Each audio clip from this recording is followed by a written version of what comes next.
Thank you so much for having me here. It's a pleasure. Uh, I think it all has to start with dreams.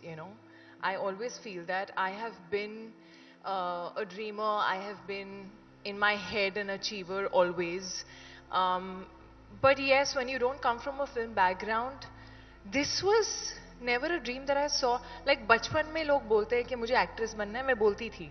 I used to watch Madhuri Dixit and her songs and copy them. I used to always be into dance, but acting was never something that I thought of seriously at all.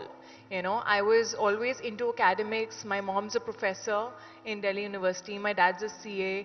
I am an engineer. So it was a very, very academic kind of a atmosphere at home. Education was given a lot of importance.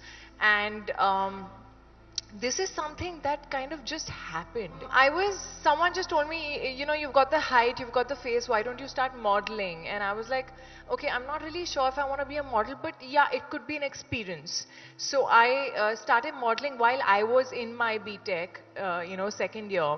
And I did some TV ads and whatever little bit of acting was there, I really enjoyed it. And I felt I could do it. And I felt I really loved being in front of the moving camera. And that's where that acting bug kind of caught me, and I was like, okay, this is something that I really like. I think there are very few percentage of people in the world in general who find their passion and find their calling and realize it, and then they do it every single day of their lives. Not too many people know that. काफ़ी लोग भेड़ चाल में चलते हैं, मैं भी चल रही थी. Engineering कर रही थी, हाँ मुझे science पसंद थी, but I didn't really know what an engineer would do. Sometimes we don't really explore things in life and we don't really find our passion, and then what we do, okay, life mein kuch to karna hai. So, okay, I like science, I like computer science, let me just do this. I didn't really know what exactly an engineer would do. I even sat for placements, by the way, and I got like 2 job offers. But I have always been someone who, no matter what I'm doing, I think it's been ingrained in me that I have to give it my 100% and do it really right. So yes, I was one of those geeky students. I was one of those front benchers who had to sit on the last bench only because she was tall. Yeah, I had to, like, I wouldn't sleep before the exams. I would like stop eating. I would like really had to finish my course. I was the 90 percenters. I had like 8.7 percentile there. So I was one of those geeky people who really, really was a nerd and kind of was proud of it. So I don't think I was thinking of the national award. Yes, I must say that my director Lakshman Uttekar, genuinely while we were shooting the film, told me multiple times, and he used to call me Mimi, and he still calls me Mimi. So he said, Mimi, आप देखना आपको इसलिए ना national award मिलेगा. And I was like, sir, आप कहाँ जा रहे हो? Filmfare तो मिला नहीं है मुझे अभी रुक जाओ. I haven't got my best actress award yet. But he used to say it with so much confidence. And this is not when we finished shooting. We were still shooting, so he was still seeing me as the character. So I do have a diary where I kind of write down dreams and things that I want to do, I want to achieve. It could be anything. It was also a skincare brand which I wrote in it. So I feel like sometimes we all have a lot of dreams, but we don't really realize it because we don't think about it so seriously कि okay और क्या हम इतना busy हो जाते हैं life में that sometimes it's important to just write down what else do you want to do. What are your dreams? This is something I wrote in 2020. So for me, manifestation doesn't work like if I run too much after something, it doesn't come to me. It somehow happens like that. But this is one way of manifesting for me where I write it down and I leave it aside. So How did you celebrate your national award? Uh, how do I celebrate? Okay, firstly, I want to genuinely share what that moment was like because it was probably by far one of the hugest, most important, and a moment that visually I will always remember. I was actually in a meeting, fortunately at home, um, and I was getting a call from an unknown number, which was a Delhi number, and I don't usually pick up calls, especially in the middle of a meeting. And I told my agent to like just get aside and take the call. He took the call and he called me and he's like, "Can you come aside?" And I just went aside, and it was Mr. Anurag Thakur, and he personally had called to congratulate me and tell me that I had won the award for Mimi as the best actress. And I remember I was just like, I'm still getting goosebumps. I was very overwhelmed and I was just like, I didn't know how to react. And I obviously thanked and I kept the phone down and I said, I need to go and tell my parents. And I sort of paused the meeting and I ran down and I was trying to find my parents and only I could see only my dad sitting there. My sister was somewhere working out. My mother was not at home and I was just like so restless. And I just told my dad, I said, I won the national award. And he just stood up and he was like, huh? And he had these like tears in his eyes and the way he like hugged me. Um, my sister ran back at home and she was all sweaty and she gave me a sweaty hug. And I called my mom. My mother was at a salon getting a hair wash. Okay, and she was literally at the hair wash basin like that. And I called her up and I said, Mom, I just got a call. I won the national award. And she's like, ऐसे ही तो नहीं कर दिया किसी ने? Are you sure? सच में? And I was like, yeah, seriously, I got a call from the ministry. And he was like, oh, अच्छा, अच्छा, मैं आती हूँ. सबसे ठंडा reaction, हाँ, because obviously she was in the basin like that.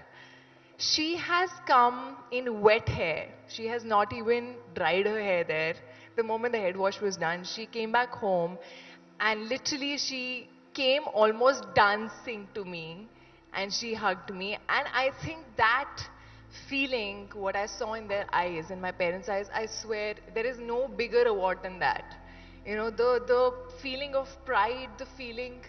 I don't think I've seen that in their eyes that clearly, almost oozing out. I don't get teary eyed so fast in these moments, but I was very emotional. It was just a celebratory sort of a moment at that point, and it was beautiful. So I kind of wanted, I believe I'm very, very creatively inclined. And when I'm on sets, I kind of really like getting into everything. And that was one reason why I was like, tomorrow I would love to produce and sort of make films that, have stories that I want to tell as a person and not just be involved as an actor, but go beyond it, whether it's the script, whether it's the music, whether, how that film is shot, all of it. And that was the reason for starting the production house. But apart from that, like tomorrow, I would love to do films where I'm not an actor in it. I would love to do content. I think one common thing that all the content of Blue Butterfly films would have and should have is a lot of heart in it, because I think that's something that I really like. I think Mimi is one film which, if I would have started a production back then, I would have loved that to be also, kind of something I would love to produce, because it's the kind of film that comes from my heart. And Dopati definitely is also that. It's very different what it says. It has a lot of soul to it, but at the same time, it's edgy. It's a bit of a thriller. And let me tell you, for me, after Mimi, it was sort of, I was craving to find a script like that. It's very difficult to find a script that has so much for you to do, that, has a lot of heart in it, that, excites you as an actor and challenges you at the same time. I had a lot of, and I read all the tweets. So I had a lot of fans also saying, when are you doing a film like that again? When are you, we want to see more of you and stuff like that. And I swear I was craving, but there is not so much content being written which is as exciting. A film like Mimi comes very rare, and that's when I kind of collaborated with Kanika Dhillon, who's the writer and co-producer with me in Dopati.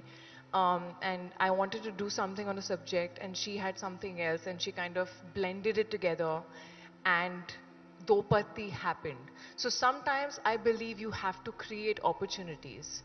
You can't just wait for them to just land in your lap, because sometimes they don't. And you have to sort of get up and create the opportunity that you really want to do. There is struggle in every field.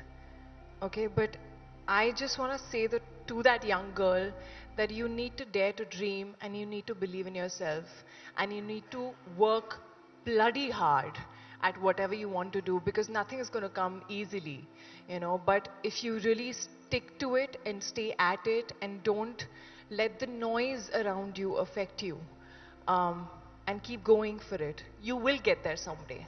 a film like Mimi, for me, um, I was craving for it way before I got it. There were times when, when you don't come from a film background, at times you feel you don't have someone who's giving you opportunities on the platter. But I kept taking baby steps, doing whatever best I could in every film that I got. And I got that opportunity. About 7 years it took me to get an opportunity like that. I kind of felt that I could do it, I had it in me, but I just needed that opportunity. Never give up is another thing that I would want to tell that person, because no, you should never give up. It may not happen as early as you would want it to, and sometimes we all get restless and we want it all now, but it will happen at the right time. Just wait for it, believe in it, and just keep working. I feel like you have to keep evolving yourself, making yourself better at whatever you do. So you can't just sit and cry about it. You do the next big thing. So every step you're taking closer to your dream, you are moving ahead. Even if you're falling, you're moving ahead. So it's okay to fall, it's okay to fail, but just keep growing, keep working at yourself, because one day, whenever God feels like you're ready for that opportunity, it's just going to come in front of you, and you're just going to feel like, okay, maybe it's come now because I'm ready for it. So I think it all turns out for the best. I always feel like, whatever happens in life is for good and for the best. But you have to not let that fire get dimmed. You have to just keep striving.